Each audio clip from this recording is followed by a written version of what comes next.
Nothing very interesting happened. I just was going off of a jump, and then the next second I was sliding down the hill on my back, and I couldn't get up.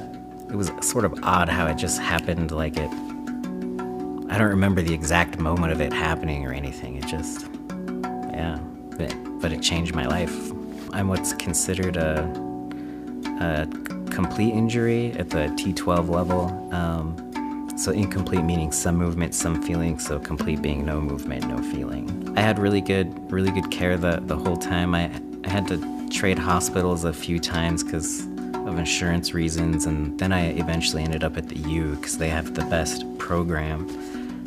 At first they thought it was spinal shock. That's what they were hoping, and that it would just be, temporary, and once they relieved the pressure from the spinal column from the surgery, that the fluids and things would stop swelling. And a doctor said, well, if it hasn't come back yet, it's never going to. It was about 6 months after I got home from the hospital that I heard about the place where I learned how to walk.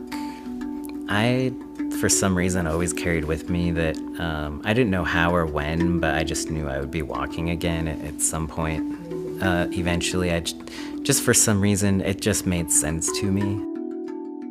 Hope is interesting. It was keeping me afloat, and it was so important to me. I had to confront, the darkness too, and think about hard things. I remember being shocked of learning just how likely it was that someone in my situation would kill themselves. One of the things that was really impactful for me was framing my life correctly, I guess. Finding the untrue stories I'm telling myself, finding the things I'm afraid of, and finding a story that is grounding for me, that gives me strength, that also, it just feels right. It feels like I'm perceiving reality correctly. But I have my whole life ahead of me, just more to come, and a desire to want to see what happens next. I don't know why I found that so comforting. My grandma saw this guy on the TV named Leighton Weber receiving what's called the Utah's Pioneer of Progress Award. This was in 2002 for his work working with spinal cord injury people and getting them to walk in leg braces. So she called my dad called me, and I was on the phone and was ready to go talk to him within a day, and went down there.